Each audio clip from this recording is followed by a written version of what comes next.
ready? Miss Warren, are we ready? Thank you. Well, good afternoon, everyone. I'd like to call to order the Carson Area Metropolitan Planning Organization. May I have a roll call, please? That would be great if I had a battery. Uh-oh. Turn this off. Grab John's, maybe? Oh, because yours is attached. I gotcha. I'll just have to screen it. Sorry about that. It's okay. Chairperson Bagwell, Here. No. Vice Chairperson Here. Member Dodson, Here. Member Erb, Here. ex officio Member Rosenberg, Here. Member Henderson.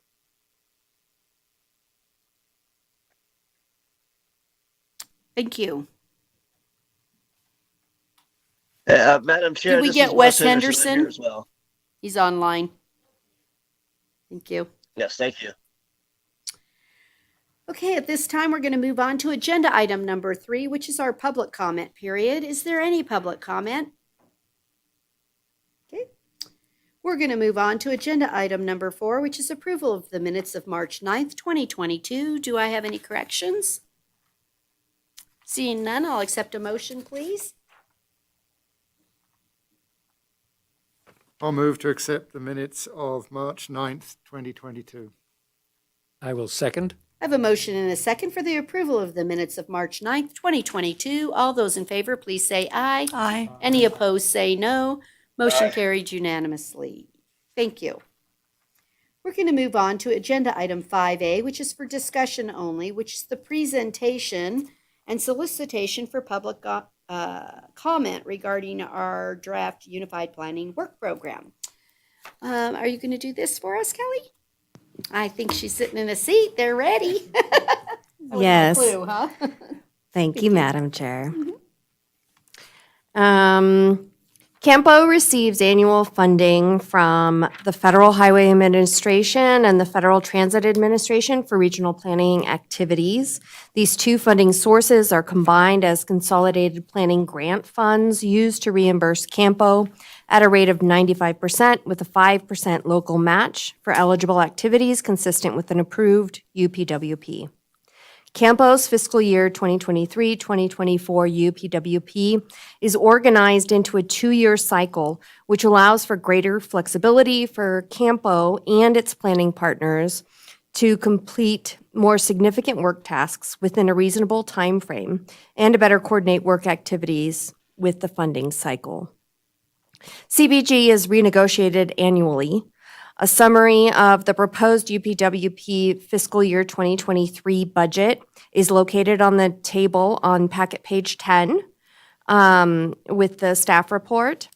Within the UPWP, specifically on packet pages 27 and packet pages 57. The proposed budget for fiscal year 2023 is $585,500, which requires a local match totaling $29,275. The activities and tasks within the UPWP are guided by 3 major responsibilities: CAMPO planning factors, federal planning emphasis areas, and federal planning factors. The primary responsibility of CAMPO is the continued cooperative and comprehensive planning process to provide for consideration and implementation of projects, strategies, and services that address the following factors: to increase the safety of the transportation system for motorized and non-motorized users, to maintain a sustainable regional transportation system, to increase the mobility and reliability of the transportation system for all users, to maintain and develop a transportation system that supports economic vitality, and to provide an integrated transportation system.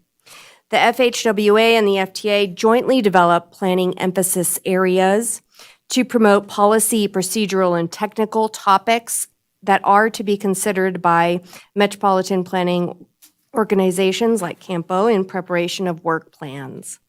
In addition to the Ps, or planning emphasis areas, the Infrastructure Investment and Jobs Act or the EJA, includes housing factors for consideration in the transportation planning process.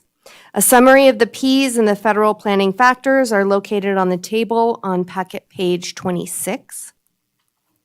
The fiscal year 2023 and 2024 UPWP is structured into 5 work elements, including MPO administration, outreach and engagement, multimodal planning, transportation performance and asset management, and street and corridor planning.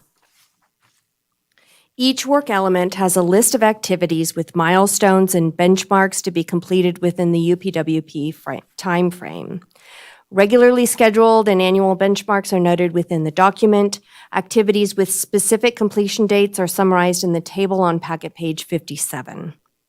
Some highlights include an update to CAMPO's public participation plan, an update to the Transportation Improvement Program, Complete Streets Design Guide and Toolbox, an update to the travel demand model, pavement survey for Lyon and/or Douglas County, depending on the need or desire from either county, the Carson Area System Management Plan completion and next steps to make it actionable, and the annual CAMPO monitoring report. And we also have some transit milestones, the transit rider and non-rider surveys, an update to the JAC Title VI program, annual JAC monitoring report, and the federal fiscal year 2023-2026 JAC Transit Asset Management Plan. This is a draft document and is currently out for public comment. The public comment period will last from April 1st through May 1st. Staff will bring the fiscal year 2023 to 2024 UPWP back for final approval at the May 11th CAMPO meeting, along with the CAMPO monetary agreement. And with that, I'd be happy to answer any questions or entertain discussion on the draft UPWP with the board. Thank you. Does any member have a question? Mr. McQuarrie? Yeah.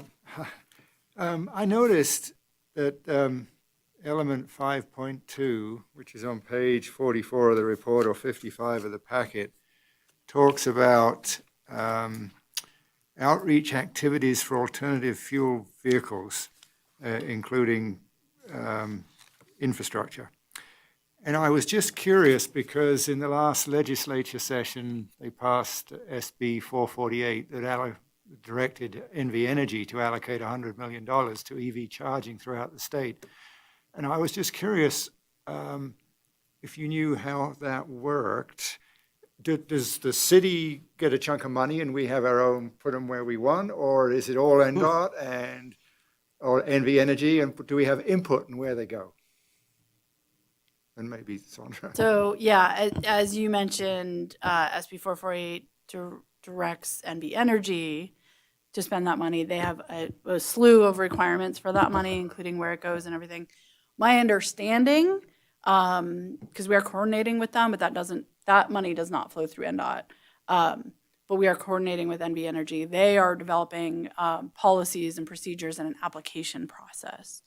So my understanding is I don't believe you'll be getting a set amount out of that funding, but they are currently doing outreach and engagement to determine where those funds are best spent, and there is an application process. I know one of the focus areas that they have is transit buses and school buses. So if that's an interest of JAC to convert, it's certainly worth a conversation with them, and I can help make the introductions if you don't have them already. In addition to that, IIJA has a program called NEVI, National Electric Vehicle Infrastructure Program. That has money that does come to the state through NDOT. The first requirement of that program is to write a statewide plan, and we are not allowed to spend any money until we have that plan approved by the Joint Office of Federal Highways and Department of Energy. So we're working on that right now. There will be an opportunity for input and engagement, and that plan will help us determine how that money is divided up. So there's two efforts there. We are trying to coordinate very closely with NV Energy so that there's kind of one statewide strategy rather than two or more. But all of that is still kind of getting started. NV Energy is further ahead than we are, but we are going to be working with them on that. And you mentioned applications from NV Energy, so does that give the city an opportunity to stick an I believe application it in? does. I believe it does. And Marie Steele from NV Energy gave a presentation to our planning executive group that Chris participates in, and she kind of talked through that process. So my understanding is that gives you all an opportunity to apply for those funds. Yes, thank you, Sandra, for that background. Chris Martinovich, Transportation Manager. Commissioner McQuarrie, I was on that call that Sandra mentioned with NV Energy. There's a number of areas that NV Energy is looking at for different types of projects. Electrification of school buses and transit buses is one. I think they had some community charging facilities and different things like that as well as part of their program. So we're sort of investigating how that fits in with maybe some of our other corridor projects, maybe perhaps William Street, where we're thinking about electric vehicle charging stations along certain areas, seeing if there's opportunities there to kind of coordinate and correlate those projects together. So we're sort of doing that research. And then regarding the NDOT effort for the funding through the federal infrastructure bill, there'll be a committee formed, is my understanding, and I'll be a representative on that committee for that plan development. Great, thank you. Mr. Novak, you had a question? Yeah, I got a couple. I was reviewing this very good planning work program. General question, this shows the MPO work, which is required by federal law 134. 135 of federal law is the statewide planning, which is similar. So I didn't see any NDOT activities in the planning work program, and I wasn't sure if there's anything coming up that we need to be aware of. So I'll take that. Currently, we don't have anything specifically identified coming up in this next year for planning activities. We're doing a number of statewide things that we're certainly coordinating with CAMPO on. We do have some potential corridor studies kind of on the horizon, but I'm hesitant to put it in this plan right now until we're sure what the timing is of that. So it's not that you're missing anything, and we're happy to come back and share some of the statewide plans and studies we're doing, such as the electric vehicle infrastructure plan and other requirements of IIJA and various other planning activities. There's nothing that I can think of right now that's specifically in the CAMPO boundary that's being led by NDOT. And we're still waiting to hear from Census on expanding or revising or taking a look at the urban boundaries or what's likely to urbanize in the next 20 years. And I'd expect something will change, but we don't know yet. That's correct. I think we have some preliminary information, but we haven't received any guidance yet in terms of the MPO boundaries and the potential for new MPOs. There's one that we're keeping on our eye out for in Southern Nevada. So yeah, yet to be determined on that. Okay. I see we have a task in here for professional development, and it didn't come up yet, but there's the annual Nevada Transportation Conference comes up next month. I think, Chris, you're on the agenda for that, and some of us will probably be attending that. And then one that I found that's coming up about a year from now in May of 2023, Reno's actually going to host the International Trails Meeting. So it's more than CAMPO, but I think everybody should know in advance that somebody from Carson or NDOT or other local folks would want to go. And that is a big event. It was supposed to be last year, but because of COVID and other things. So, okay, that's all I got right now. Thank you so much. Does anyone else have any questions, comments? Okay, I want to open it up to the public. It is a public hearing. If there's anyone that would like to comment on this. Nope. Okay. Well, thank you so very much then. We'll move on to agenda item 5B, which is for discussion only, presentation and discussion regarding the pavement condition of the local and regional roadways in Carson City. Chris, is this one yours? Yes, thank Okay. you. Thank you, Madam you. Chair. And I'm going to hand out a larger version of Exhibit 1. So we can see what we're looking at. Even the magnifying glass wasn't working. So I just Colors help. just printed a bigger page of the exact same exhibit for everyone's background there. I'll take us through this item. So I wanted to just walk through real quick here. CAMPO contracted with Applied Research Associates, ARA, back in June of 2021 to do a pavement condition survey within the local and regional roads within Carson City. This is the second formal survey we've done in the Carson City boundary. We did a survey for Douglas County back in 2019, and we'd be happy to do additional surveys and plan to do additional surveys going forward in our partner agency jurisdictions. The survey is collected using a sophisticated van. Essentially, they drive over the roads, and this van has equipment attached to the front and back of the van where they collect, I think, 20 different deficiencies of our roads, anything from the type and size of cracking to raveling, and evaporation of the oils, to rutting and deterioration and surface deformities of the pavement condition itself. That information is then fed into our pavement management system, which is called MicroPaver, or Paver for short, which ultimately processes and results in a data that we call Pavement Condition Index, or PCI.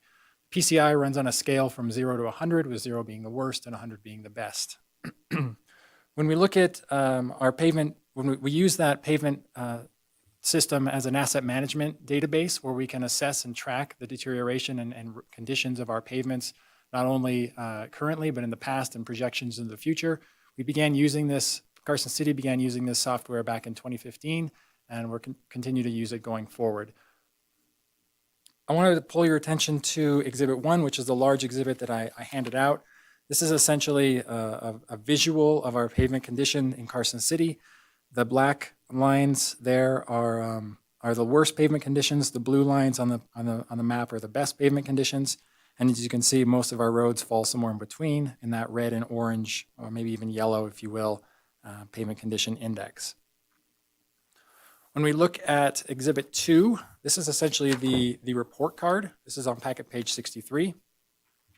It's kind of all, let me kind of explain what we're seeing here with this particular report card. So this dates back to 2015, the first year we used our paver software and started to track our pavement asset management. We conducted a pavement survey, as mentioned, in 2017, so there's an asterisk on that one. Our second formal survey, which we're physically driving the roads, was conducted in 2022, and the line items between that are outputs from the model, essentially a modeling of our pavement deterioration using that paver software. Each time we're able to collect the data and input that into the model, we're able to refine how the model is processing data going forward. So having only one data point previously in 2017, we were sort of assuming an idealized pavement deterioration. We've all seen that S-curve where pavement deteriorates steeper and then flattens out over time. It's in our pavement management plan. But essentially, as we're able to collect more data, we're able to refine how those curves occur and how quickly or not quickly pavement's deteriorating. So I want to call your attention to kind of the citywide section of this exhibit on the top line here. So if we look at a comparison of regional roads in the city, we've seen a general increase in our regional roads between 2017 and 2022. And I'm going to use those dates because those are the physical survey dates. And so when we look at the percentage, we've seen an increase of approximately 10%. And that's largely attributable to our pavement preservation methodologies and our large projects that have been largely funded through federal dollars to reconstruct, significant portions of our roads, such as South Carson Street, downtown, and things of that area. When we look at our local roads or our neighborhood streets, those streets that people live on primarily, we're continuing to see deterioration even without the modeling. Just the pure surveyed data, we're seeing a deterioration there of approximately 9% over that period of time, leading to a deterioration of all of our roads in Carson City of approximately 2%. Looking at individual performance districts, our 5 performance districts that we have in the city, we are seeing, I want to call your attention to Performance District 3. This is the only performance district that had an increase to our local or neighborhood streets, and this is largely attributable to maybe three or four projects. One of the projects is Flint Road. This is the one that serves our landfill. That road was reconstructed with landfill funding. Rifle Range Road was not previously in our database in 2017. It's been added in our database, and it's in relatively good condition. So it's a road added to the database in good condition. That's similar for the area of Schultz Ranch. There are a number of new roads that were recently constructed that weren't there in 2017. They're all in good condition. They're adding to the database. And the last thing I want to note is Sierra Vista Lane, which was reconstructed under a FLAP project. That was not collected in 2017 because it was under construction at that time.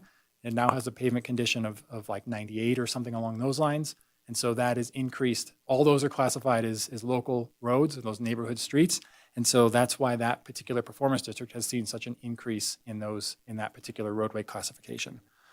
The largest increase in our regional roads occurred in Performance District 4. That's primarily due to 2 projects, South Carson Street Reconstruction Project, which reconstructed a large portion of pavement in Performance District 4, as well as the Kings Canyon project.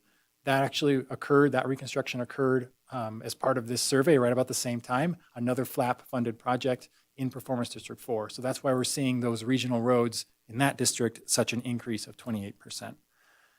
So that's sort of the big picture. I think what we're seeing overall is that deterioration is still occurring. The story hasn't changed, but maybe we're seeing a little bit slower deterioration than we were originally anticipating. But overall, the roads, particularly our local and our neighborhood streets, are continuing to deteriorate, and this pure survey information is showing that. So with that, that's all I had on this particular item. I'm happy to answer any questions related to pavements in Carson City or CAMPO. Does anyone have any questions? Mr. Novak? Yeah, Chris, when did the ownership change from NDOT to Carson City? Because some of that changed around, and then it fits into that other comment I have. This is good for Carson City, but as CAMPO, I'd expect to see NDOT roads as well. Right? So They have a separate program, but under a CAMPO point of view, I'd like to see the whole region. No, that's an excellent comment. Regarding your first question about when ownership occurred, I think there's been a variety of roadway ownership transfers over the years, and I don't know all the exact dates of when things are transferred. So I think we as roads get added to our network, we're including them in this condition assessment. So that's occurring. To your second point, I think this particular item is really focused on Carson City's snapshot of results of our survey. When we do our CAMPO annual monitoring report this fall, we will report not only Carson City's, we'll report Douglas County's, and if we have any information from Lyon County, we'll include that as well. And I think to your point, adding some information that we can coordinate with NDOT and include that in the regional perspective, we can certainly include that in our annual monitoring report each fall. Does anyone? Go ahead. Mr. Dotson? Chris, I think that these results are pretty consistent and show some reasonable correlation, with the model, particularly just with the 2 actual years of data collection. So I was pleased to see that. One thing I wondered about, once you have this new information, what steps are you going to be taking to tweak the algorithm or the curves, to predict future years based on these additional data points? Definitely, and I appreciate that question. We are working with our consultant, Applied Pavement Technologies. We have 2 main curves in Carson City. We have one for our polymer modified pavements and one for our non-polymer modified. And what that essentially means is polymer modified pavements tend to crack more quickly than polymer modified pavements. And so we track them separately, and we can use the data points to, again, as I mentioned, refine those deterioration curves. So for different areas of the city and for different types of roadways and asphalt mix designs, we're able to use the survey data and adjust the actual shape of that curve so that we can continue to project going forward with more accurately shaped curves. I've seen some initial curves, and they're doing exactly as we expected. They're flattening out and elongating, showing a slower rate of deterioration overall.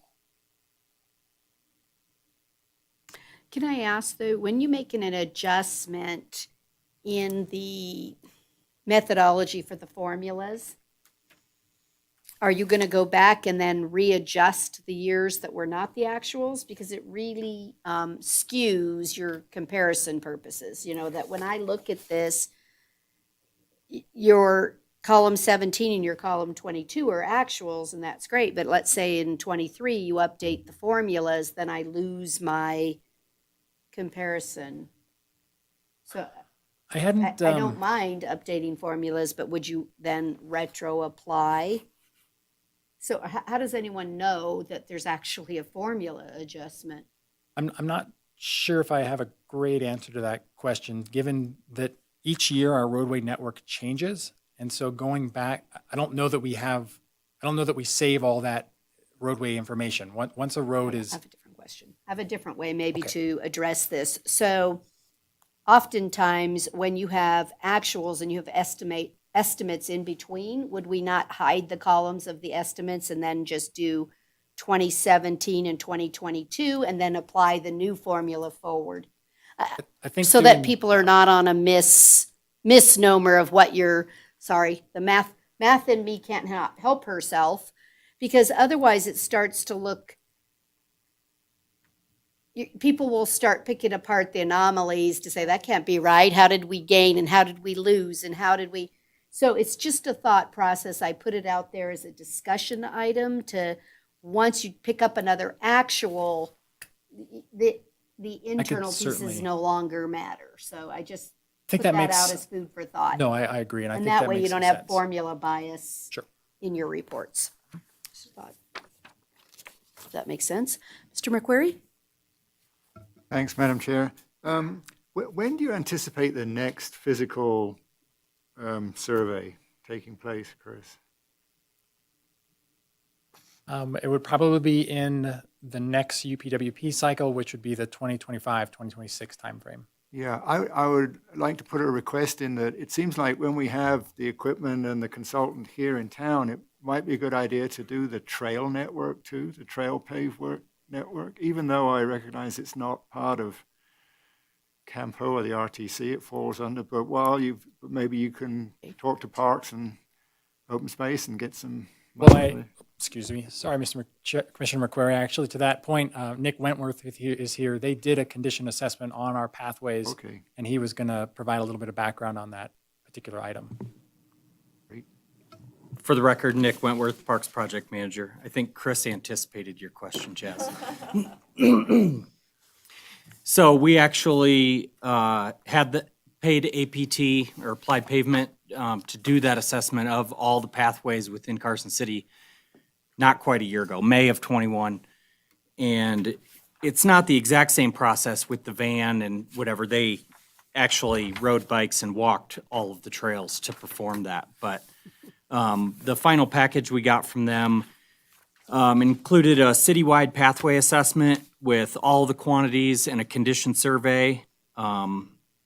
Unique to Carson City short and long-term maintenance plans and their recommendations. Also included a GIS shape file of all the pathways in our inventory. And they trained some parks and public works staff to perform our own condition surveys and make maintenance or replacement decisions on our own. So maybe not to the experience level that they perform those, but going forward, we're better prepared to make some of our own decisions with those.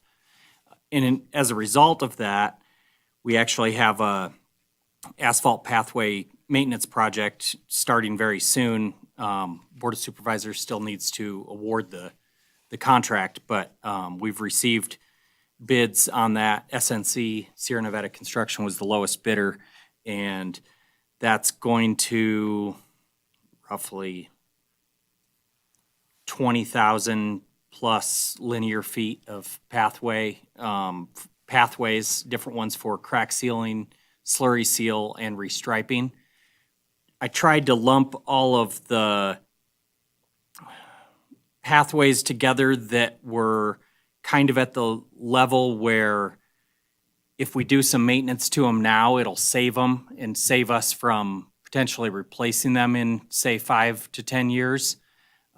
There's definitely pathways that are in worse condition. The ones that were identified quickly, the freeway path on the north end of town from the Boys and Girls Club heading north, the V&T Trail, the Moffett Open Space, a small section of South Carson Street that somehow got missed between the freeway and the South Carson redo. So this should somewhat salvage these pathways. They're pretty minor cracks, get them sealed up and take care of them so that we're not signing ourselves up for replacement in the short term. Any further questions? Thank you, Nick. Thank you, Nick. I really appreciate it. Okay, Great, thank you. is there any public comment on this item? Okay. Then we're going to move on to our non-action items under agenda item number 6. Do we have a transportation manager report? Yes, thank you, Madam Chair. A couple of things I want to update this CAMPO board on. Yesterday, the NDOT's statewide advisory working group met in Reno. We're continuing to refine and define potential funding mechanisms to move forward with. I think we have our work cut out for us in June. Sandra, I don't want to put you on the spot, but I think high-level summary is it'll be some form of a gas tax increase or indexing potentially is one recommendation. Other recommendations include potentially vehicle license fee, registration fee changes, potentially a road usage charge, potentially a parcel delivery fee, and things along those lines. So the group's really working through some of the details of those and trying to figure out the layering of all of that. And certainly as we get closer to recommendations, we'll bring an item back to this board on kind of a general update. Sandra, is anything more on that? We okay?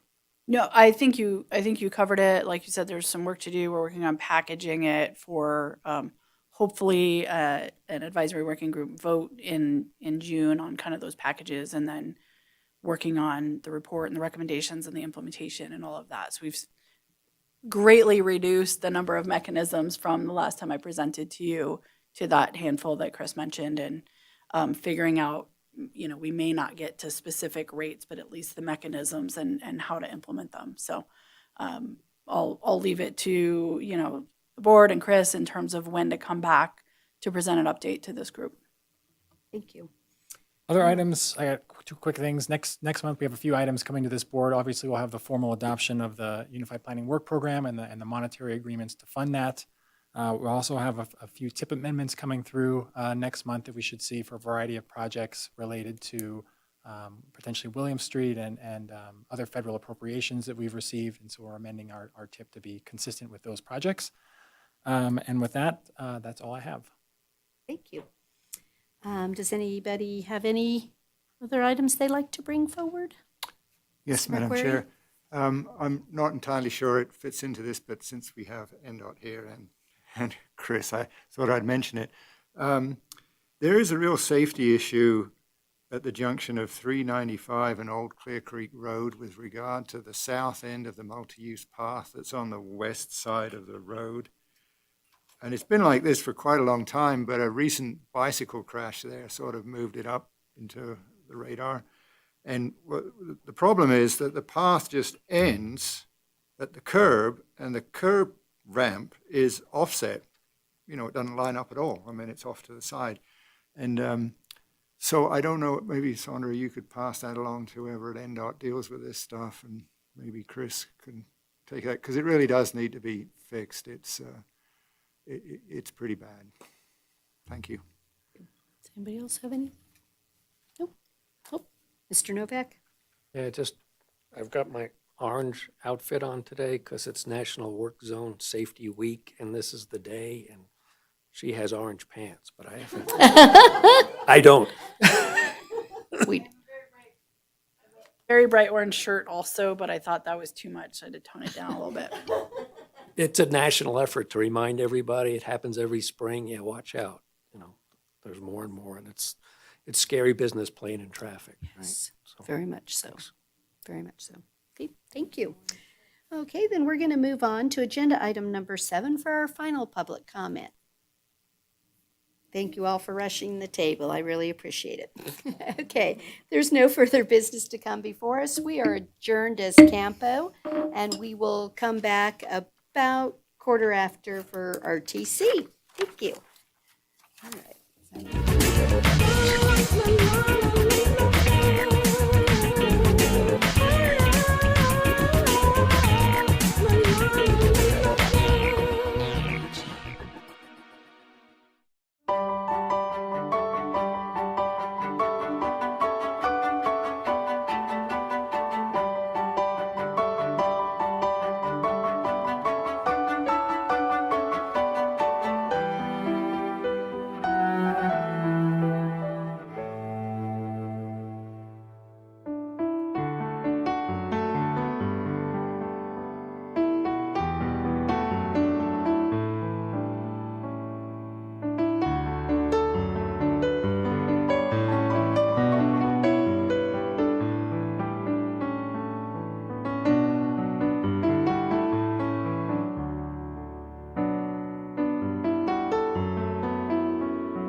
we are this time. Okay.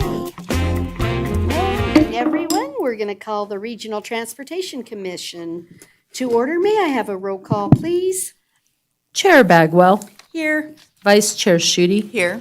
Commissioner Dodson, Commissioner McQuarrie, Commissioner Novak. Here. A quorum's present. Thank you so much.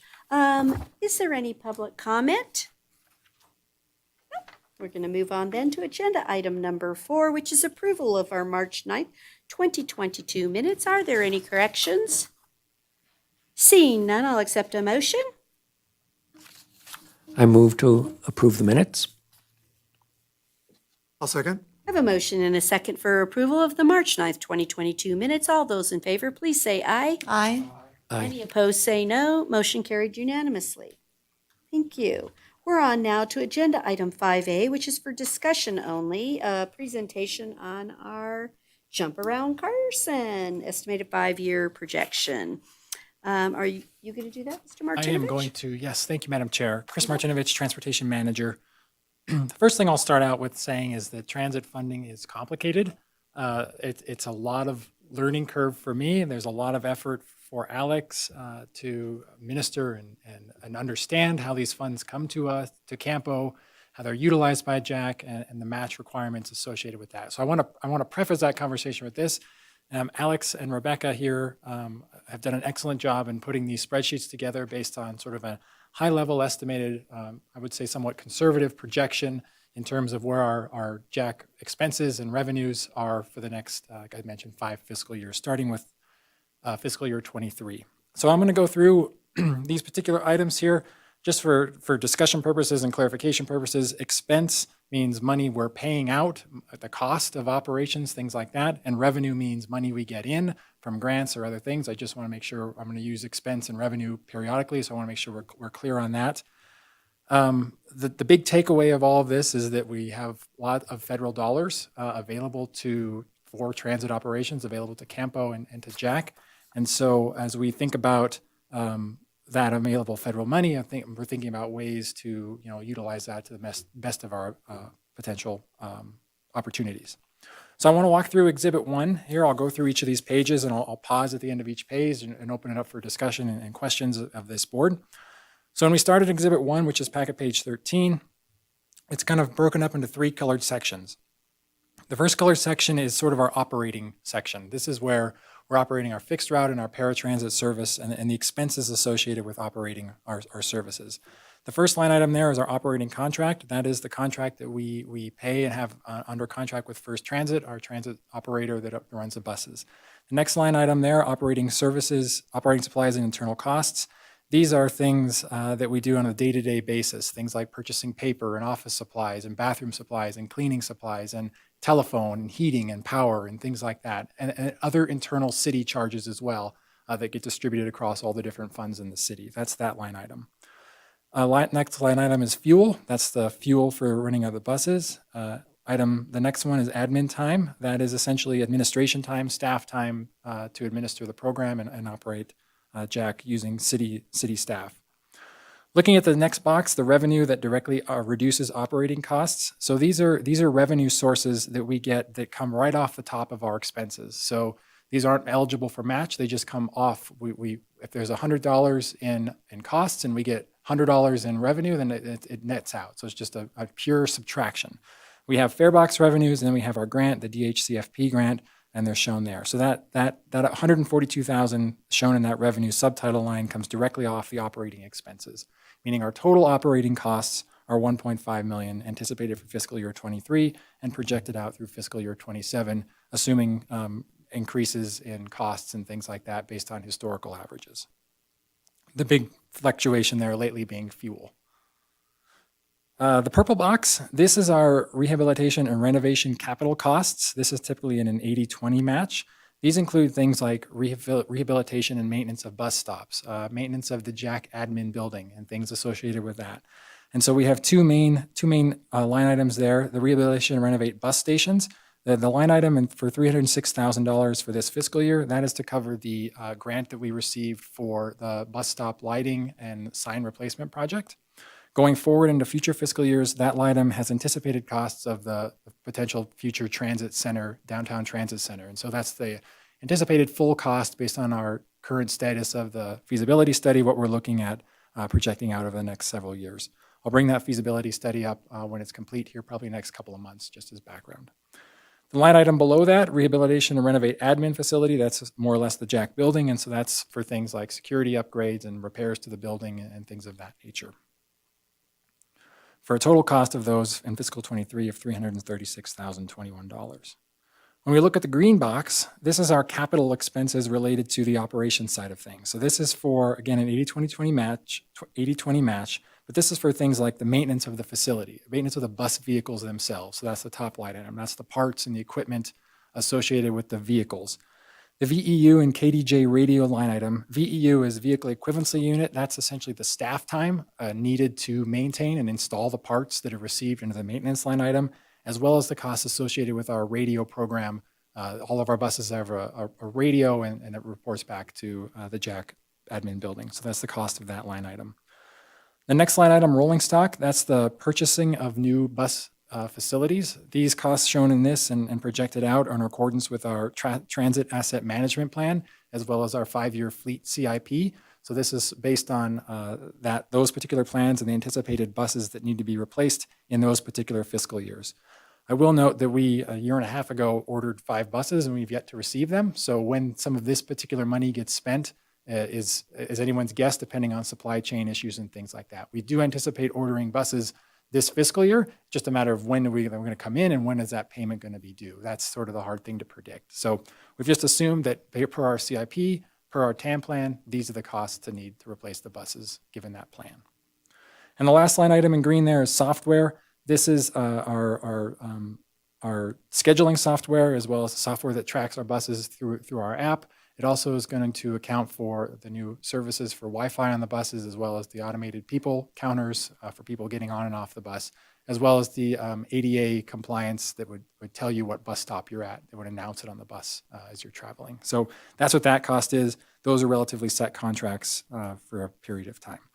So all in all, the white line item there is the total expenses for each fiscal year for operating our Jack Transit system as we've anticipated. The box below that, we're looking at the blue box now. That is the total available federal share of that operating cost that account for that. In other words, there's $1.5 million in federal dollars that's eligible to cover that 2.491 amount in the total expense box.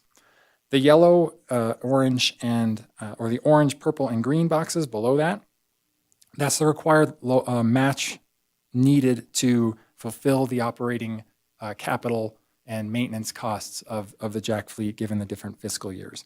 For a total local share required in 2023 of $415, if all those expenses come in as anticipated going forward. And we've projected that out just sort of on a table format over the 5 fiscal years up through 27. As you can see, when the transit center, assuming that goes per plan, are shown here, the federal share changes. There's a lot of money available for federal bus purchases, for bus stop, transit center type things that could easily be covered through different grant programs at different matches. This assumes our typical match, 50-50 match for operating, 80-20 for capital and renovation purchases. So is there any questions on this cover sheet before I move to the second page? Okay. So when we look at our second page, this is our current local match options and projections and how we can utilize the local match that we have available to us today, right now. Staff is always looking for opportunities to increase local match, and there could be a variety of funds, including through the advisory working group that NDOT is working with to look for more ways to leverage state dollars or other sources to help with operating match to leverage our federal dollars.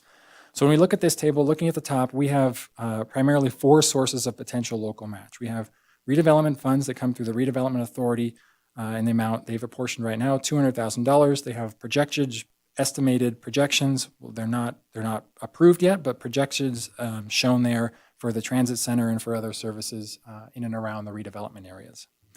We have the existing general fund revenue transfer of $466,300.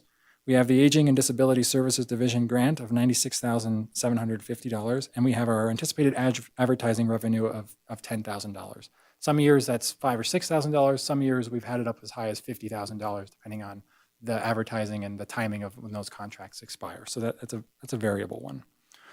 How do we use that local match? That becomes the question. And so looking at what's eligible, capital, not all these revenue sources are eligible for operating. Right now, the redevelopment funds are probably not eligible for operating. So we've assumed at the moment that they're eligible for the rehabilitation bus station type projects. So if we were to look at doing bus stop upgrades in redevelopment areas, potentially a portion of that redevelopment fund could serve as that 20% match. So there's an option there. When we look at our operating needs in the kind of the peach colored box midway through the page, we see that we have an operating need of $883,210.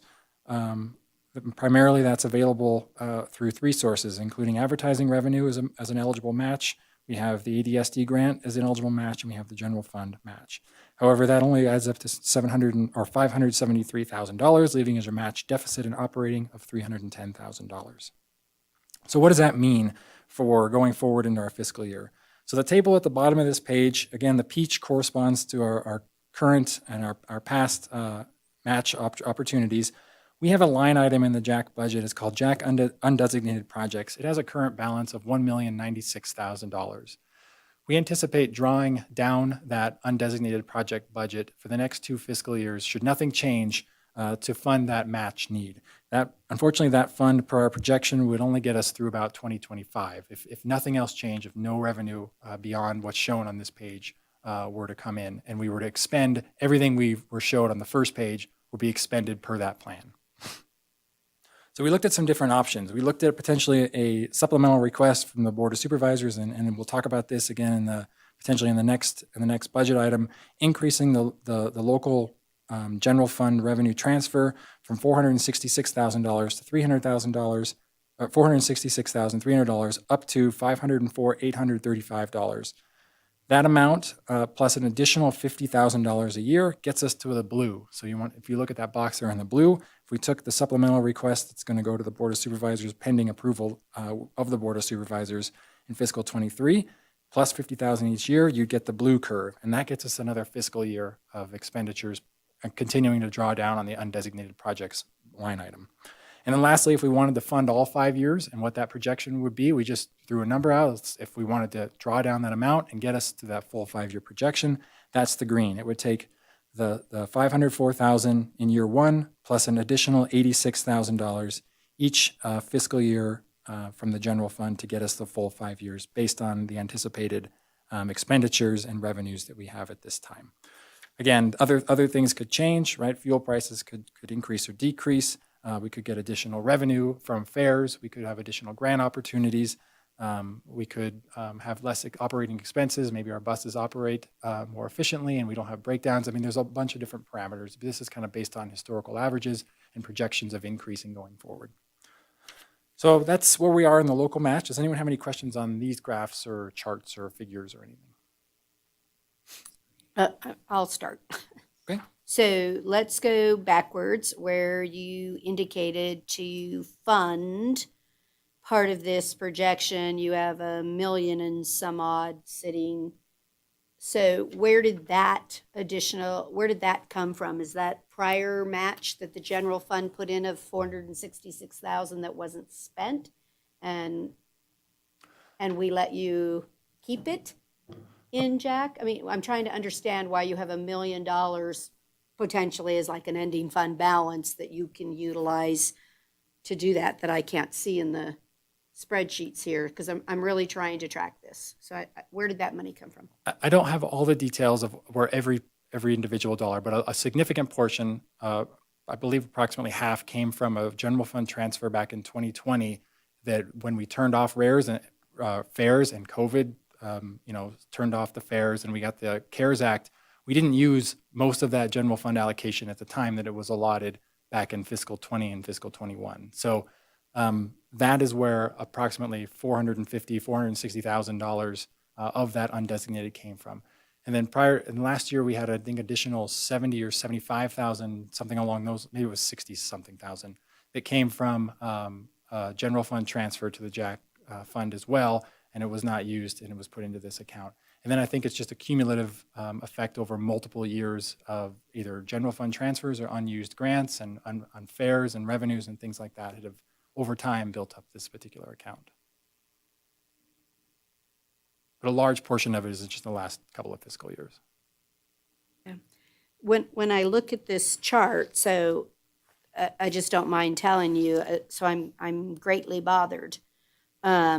Because as I actually start to look at the projections, the fare box never changes, right? It stays at the 100,000, but the cost to the taxpayers to be able to maintain Jack, it starts becoming astronomical.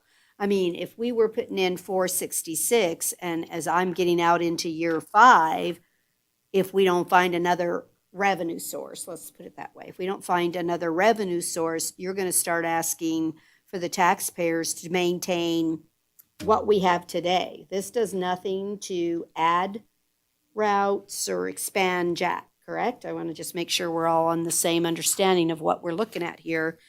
You're going to start looking for $1,066,000, just if you guessed everything correct. Am I reading the chart correctly? That is generally what the projection is showing. And what's our plan if there's not $1 million in general fund to give Jack? There's a number of things we're continuing to look at, and I think your point regarding the fare being level or flat is one area there where we're not sure quite how to project that. We haven't had fares for a number of years now, and we do anticipate looking at fare increases going forward, so that could increase that top line fare number going forward. We just don't have a real way of accurately projecting what that will be right now. As we start to get fares back in place over the summer potentially and into the fall, I think we'll see how we're doing and have a better way of projecting that going forward. I just think we really have to start monitoring and being careful what we're expensing earlier in these years, because your assumption here is you're going to get a general fund increase. That's what this model, and I appreciate where you're doing orange and blue and green and giving us out options, but I think it's imperative that we understand and figure out it's bigger than this committee, because I'm just here to tell you it's not this committee that's going to make the decision on whether or not the general fund is going to cough up another $500,000 a year. That's not little. That's not a little amount of money. That's major. And I really want to put it on the record because I've even got some taxpayers that are, so upset that the road in front of their house is so horrific and we're not fixing those. And so it's really what's the right word? A balancing act for us to figure out all the pieces of the entire city. And so I think we just really need to keep this on the radar and see what other methodologies are out there to bring in some revenue to this besides the general fund. I mean, what are other options? What are other transit systems doing? I'm going to guess they're almost all heavily subsidized because people aren't going to pay $5 to take a ride. And so I guess what I would also like to see is, as we're doing this, it's just not sufficient information for me to really help formulate a plan. So if you were to project out the number of riders, which we have in the other reports, I think that we saw, I'm losing track of time as we go here, but that we previously saw, and start saying, okay, if we did a 50-cent increase in the fare, what would that do for us? I think we're going to need some information if you're looking for this committee to even have something reasonable we could recommend for fare changes or advertising, or like you said, we're going to have to really pull together to figure out some other funding sources to keep this going. So I just want to put that out, just like, hey, these graphs are not pretty. I like pretty graphs, and this did not work for me today. So does anyone else have any comment? Ms. Schutte? Thank you. I think in terms of graphs and determining funding sources and monies coming in, if rates are raised, et cetera, I'm curious of how transportation opportunities allow people to gain and keep employment, thus contributing to the tax base that is helping to offset some of the costs. And so I think that would be information that could be really helpful. And I'm not sure how to go about getting it, but I trust there's a way to at least make some generalizations of, how Jack allows people to get to work and stay employed. Well, I think we had that on our surveys, that the percentage that were going to doctors of, what they were taking Jack, the rationale or the reason for taking the ride on Jack. And so I'm not saying there's not a lot of work to do. I just know, looking at this, there's going to be some really hard decisions to make, because you want to encourage more to potentially take a bus instead of driving their cars. But I don't see the two coming to the same point at the same time. Yeah, right? When are you going to get people? Because the bus schedule it wouldn't work for me. The bus would not work for me. I go to so many different events, from thing to thing to thing. There's no way, right? There's just no way I'd take the bus. If I could go to work and it would drop me within 2 blocks, and then I stayed there all day and could leave. So I think there's a lot of issues here. So I just draw that to everyone's attention, that you didn't give me a pretty chart. So no gold stars for that. Good work, but no gold stars. Okay. Is there any public comment on this item? It wasn't a rosy picture for anyone. They don't want to come and talk. Okay. Thank you so much. We will now move on to item 5B, which is discussion and possible action regarding the recommendations to the Board of Supervisors concerning the 2023 budgets for Regional Transportation, Transit, CAMPO, and Street Maintenance Funds. May I have your disclosure, Ms. Schutte? Thank you. For item 5B, NRS 281A.420 requires me to disclose conflicts of interest and abstain from voting when I have a disqualifying conflict. My nephew, Chris Martinovich, is the transportation manager for Carson City. This item includes budget recommendations for the Regional Transportation Fund, which provides funds to staff several city positions, including transportation manager.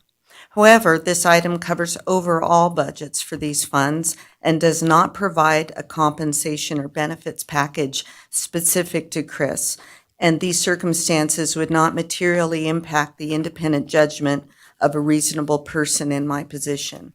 Therefore, I do not have a disqualifying conflict, and I will be voting on this matter. Thank you, Ms. Schutte. Okay. Mr. Martinovich, you going to take us through this? Yes, thank you, Madam Chair.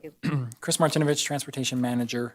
I'm going to provide sort of a high-level summary of each of the budgets presented here. We have the 225 budget, which is the transit operating budget. We have the 250 budget, which is the Regional Transportation Commission budget. We have the 245, which is the CAMPO budget. We have the 256 budget, which is the street maintenance budget. Unfortunately, Street Operations Manager Rick Cooley could not be here, so I'm not able to really speak all that well on the 256 budget item, but I will take you through the other 3 items. These tentative budgets will be taken to the Board of Supervisors on April 21st for the first presentation. And this is the package anticipated to go forward at this time. So looking at the first Exhibit 1, packet page 19, this is the 225, this is the transit budget. This should look very similar to the item we talked through previously.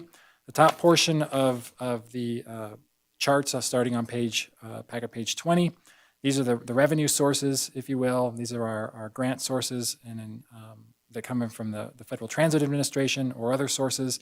Many of these are similar to what we saw on previous item 5A. The remaining items throughout this portion of the budget are the expense items. Again, you can see the general ticket fare there for $100,000 under line item 225-3080-443-310, Jack Ticket FR General for $100,000. We have other grants, and then down at the bottom right before the first line, item number 481013, there's the $466,300 from the general fund transfer anticipated for this fiscal year at this time. Otherwise, looking at this, continuing down the list, when we look at the second page on packet page 21, all the items are broken out there. We have the fuel, we have operating supplies, we have the operating contract, and other miscellaneous expenses associated with the operation of the Jack Transit system. Lastly, I'll note down at the facility upgrades line item in 225-3026-507712, facility upgrades, $336,021. That accounts for the solar light and sign reconstruction project, as well as the $30,000 for the bus admin facility line item. So they generally correlate through there in that line item. I'm happy to answer any questions on the 225 account if anyone has any. I'm going to start. Does anyone have any questions? Okay, I'm going to give it a shot because I kind of do money. So, sorry. All right. So I'm going to go backwards to your 5.8. 5A, that gives me year 1.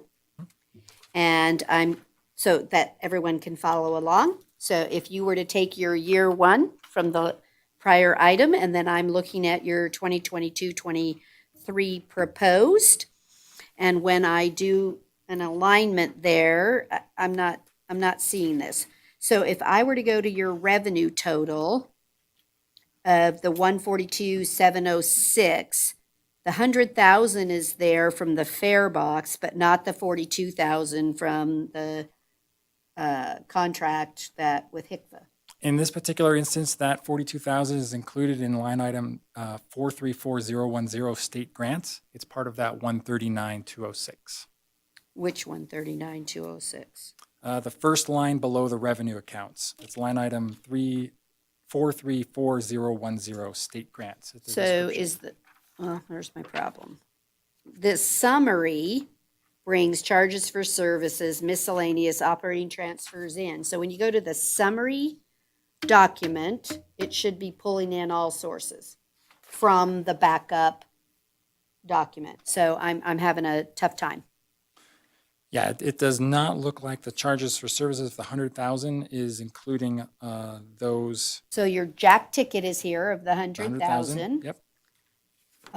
Your interest income of 2 and the 10, so that's your 12. So all I'm doing is ticking these off. There's the 12, there's the 100. And where is the math The for 139,206. the state grants? Yep. It doesn't look like it picked it up in the state grant line. Unless correct? it's in the intergovernmental line item. It pushed it up into the federal dollars plus It looks like it is, looking at the because it says it's number below, but it could be 2175 plus 2036 and 139. 275. Let's just. That's still But the short. point I'm going to make is the match that's recommended to come across from the general fund is 466,300. Mhm. In your chart, that is not the options. You had 753,620. Your transfer amounts that you were recommending aren't here. So the recommendation of this budget is going to hold you flat at 466,300. The Exhibit 1 on item 5A on the first page, that is the required local match per our revenue expenses. And that that's going to come from a variety of sources, one of which is including the general fund of 466. So to operate in fiscal '23, we project an needed local match of $950,415, as shown on Exhibit 1 of Item 5A. To make up that local match, You're a going to portion draw of down that, your prior money. correct.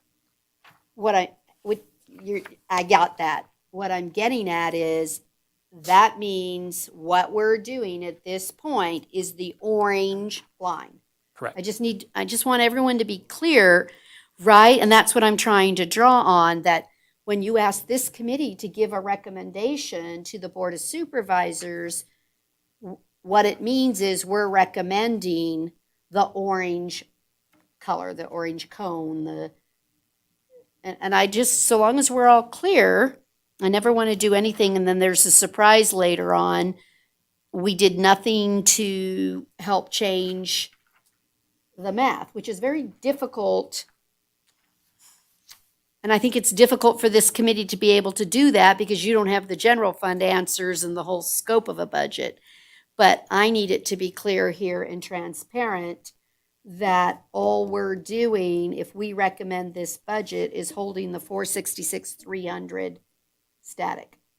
Yes, that is correct in this particular budget. Staff have requested a supplemental request to bring us up to 504, and that'll be at the discretion of the Board of Supervisors. So you have but you're not asking us to support the supplemental. My understanding is that that was not eligible for this particular item. Why is that? I wish our CFO were here because I can't answer that question, I'm afraid. It simply is, that's not true. This board could have recommended an additional to support the supplemental request. That's the whole public process and point. Yeah, Dan Secchi, Deputy Public Works Director, for the record. So Chris is correct. We did discuss with our CFO and we were advised to keep the supplemental request out of this that we bring forward, and that will be handled at the Board of Supervisors level. That's not the role of this committee is to recommend what we believe we should be working on. And I get it. That's why I said, I'm not going to tell you that I understand the little dynamics of it, but I don't think that this committee should support the flat 466. I think we're doing a disservice to the project that we're trying to accomplish here. And I think either we have to, as a committee, as RTC, decide, one, is the Jack bus system something we want to continue to provide? Is it worthy? Is it meeting its goals? Is it hitting on cylinders? Is there other, like I said, are there other options to get money? I just think that we need the fuller picture. And so maybe even the motion can be simpler to indicate that we recommend the Board of Supervisors, if possible, find additional funding for the transfer. And maybe I'm comfortable with something in that nature. I just don't want to let it go as this, because I'm going to tell you, if I sit on the Board of Supervisors and you recommended this budget to me, I'm not going to give you the supplemental. Why would I? Does that make sense what I'm saying? Why would I give you any more? You just recommended $466,000. So maybe in the motion you can advocate for that. Mr. Dotson? I tried to track this and, not sure that I did real well, but because it is pretty complex and confused. But what, based on the discussion, it sounds like that the additional monies, that there's this $1 million surplus. From prior. From prior, that I see $1 million in the 2022 revised budget, but I don't see anything that carries over into the 23 budget. So if what Where's we're the ending saying, fund balance? what we're Right. saying is, if we made the recommendation, that's where that initial money that we're recommending be approved comes from. Now, if in fact it's around to use. But again, I don't see that availability of those funds in the 23 In the budget. 22 budget, it's showing ending fund balance of 5,000, Yeah. not $1,061,000 Right.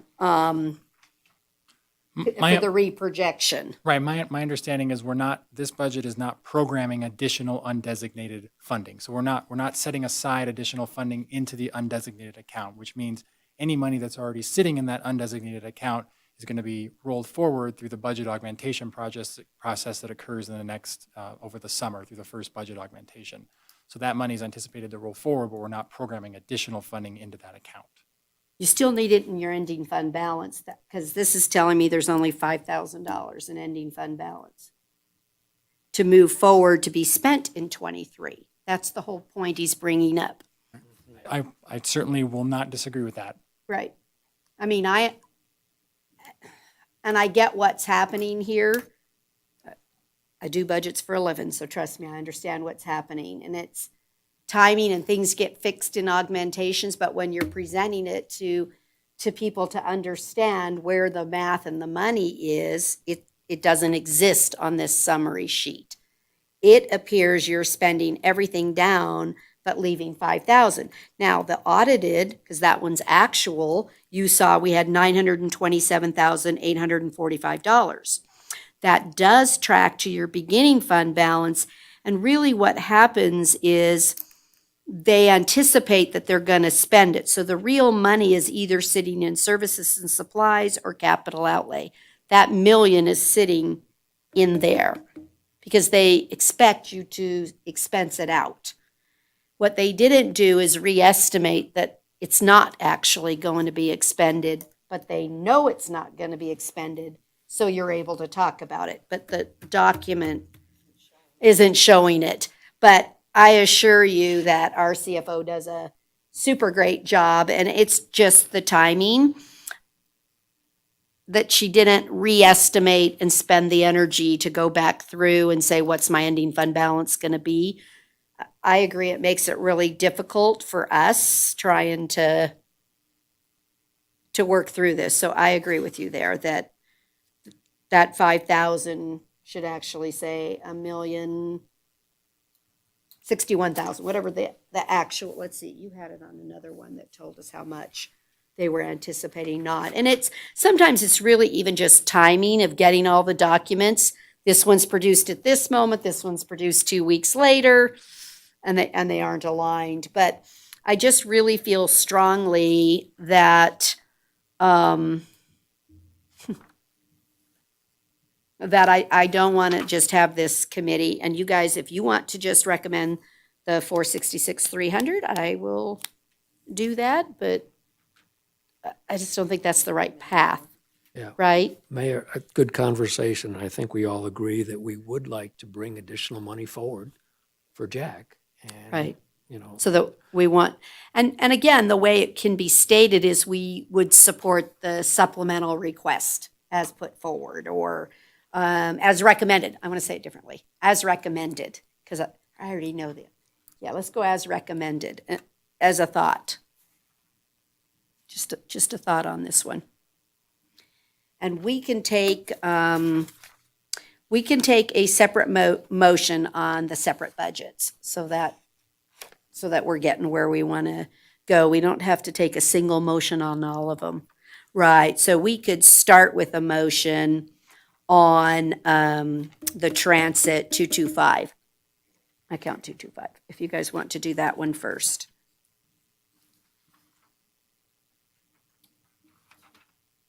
Which is our transit. So it could, I can make a statement and one of you can like it if you want to, okay? So you could say something like, I move to recommend to the Board of Supervisors to approve the fiscal year 2023 transit budget and approval of the recommended supplemental. And somebody can say so moved. Oh, so move. Second. Okay. Motion in a second. All those in favor say aye. Aye. Thank you so much. Okay. And then we Madam Chair, can. can I get the second on the motion? uh, Oh, okay. Yep. Mr. Dotson. Next fund is the CAMPO fund, the 245 fund. This one is primarily funded, almost exclusively funded, through the Unified Planning Work Program that was discussed with the CAMPO board earlier tonight. As you can see, we get, looking at the budget sheet on packet page 23, we get the federal grants in the amount of anticipated $566,800, and these are tentative pending the agreement with NDOT and the final numbers, but they're going to be approximate to these numbers. We've coordinated that to this point. And the required local matches from our partner agencies of Douglas County, Lyon County, and the Regional Transportation Fund being Carson City, for a total estimated fund of $596,631. Seems right. Any questions on that one? Mr. Dotson? Nothing? Oh, okay. I was just prepared to make a motion. Okay, go ahead. Mr. Dotson. I move to approve the CAMPO budget as recommended. I second. Motion and a second to approve the CAMPO budget as submitted. All those in favor, please say aye. Aye. Aye. Okay, the next one. Our next fund is the Regional Transportation Commission Fund, the 250 fund. The revenues primarily from this fund, and I'll direct you to packet page 25, are primarily from fuel taxes as well as capital sanitation franchise fee. So we have the county option fuel tax of 9 cents. We have the capital sanitation fee. We have the diesel cent, and then other various incomes from sources, including our federal grants, which are broken out there sort of in the grayish box, including the Safe Routes to School, the RAISE grant, among other federal grant opportunities that we get from NDOT. The main expense side of this is broken out through the accounts shown on the following pages, particularly packet page 26, and most notably on packet page 27, the accounts that start 250-3035-507-010 capital improvements. Those are all of our individual projects, and we've heard about most of those through other items in the past. I'll note that we've got our District 3 Fifth Street project. That's a federally funded project. We have Colorado Street, federally funded project, multi-use path, federally funded, and the RAISE grant being for $9.3 million listed there below. The available funding for next year's projects is shown right now as in the infrastructure capital line item 507-102, and additional funding will be rolled in at the augmentation from any unspent funds in the budget as well. So that money will be available for projects in the next fiscal year, anticipated to be brought before this board probably in July timeframe. Does anybody have any questions on the last one? Seeing none, I'll accept a motion. I'll make a motion. I move to recommend that the Board of Supervisors approve the fiscal year 2023 budget for RTC. Is that what it is?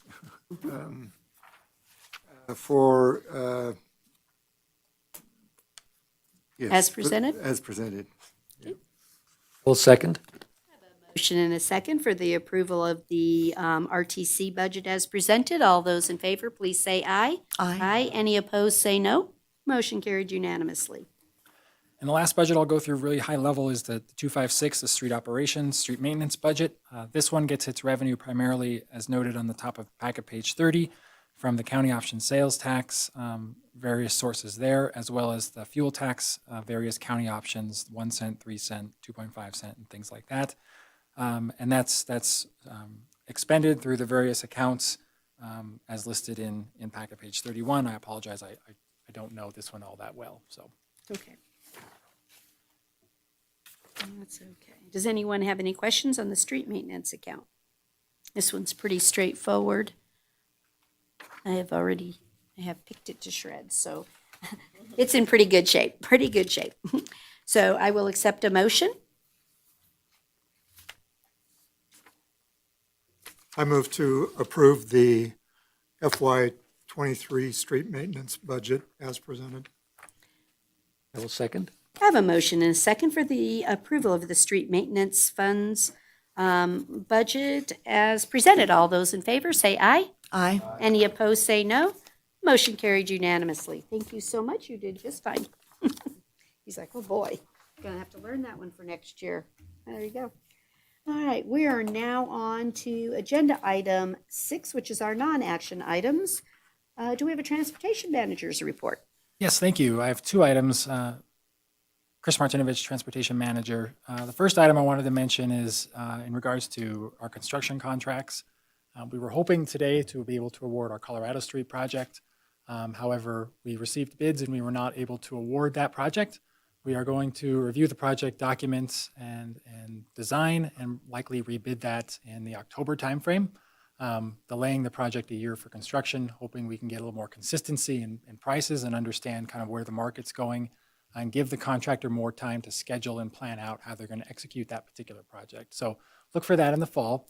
We've also delayed, as a result of that Colorado Street project, we've also delayed our Roop Street project for very similar reasons. We did not put that one out to bid yet. However, we are anticipating very similar types of challenges. So we said, you know, if we just wait till fall, maybe we'll get more consistency and get it earlier in the cycle for bidding. We have released our slurry projects for the year, our District 4 projects. I'm understanding that we opened bids today. I don't know the results of those. My fingers are crossed. But I have not seen those numbers come in. They're being compiled and reviewed internally. So when I get that information, we'll certainly bring that to the board for those award of those contracts. The other item I wanted to mention is we're continuing to work on our William Street project and the feasibility study associated with that. We plan to bring an item on William Street to this board next meeting, kind of give an initial presentation of the design options and concepts and get some feedback on those options from this board so we can continue to move forward. There is a public meeting tentatively scheduled for May 3rd. So we're looking to, that's the tentative date right now. We're getting all the venue and everything solidified, and there'll be additional notices going out regarding that meeting and what we've been working on. So I just wanted to provide those updates on those projects, and I'm happy to answer any questions. Chris, status on the 5th Street roundabout, the first phase that was supposed to go out?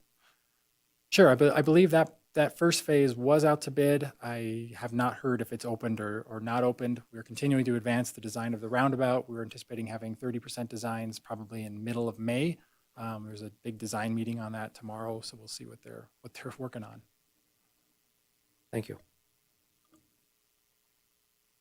Chris, can I dig a little deeper into the postponement of those bids? I'm assuming that it appears that the asphalt escalation in prices are one of the reasons that you're having to take another look at that. I think there's a number of items in those bid estimates that are escalating. Asphalt is definitely one of those items. I believe that Colorado Street had water line replacement. I think some of the pipe items are also high cost due to supply chain issues and things like that. But oil was definitely a factor in the increasing costs.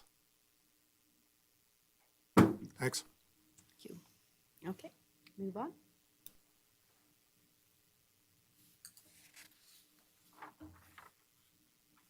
Six B. 6B is our street operations report. This was as of March 24th, 2022. Any questions on this? I'm happy to answer those. Looks like we did quite a bit of shoulder work this particular month, so that's good. I think they were working on Kuntz a lot this month. And tree care. A lot of tree care. Mm-hmm.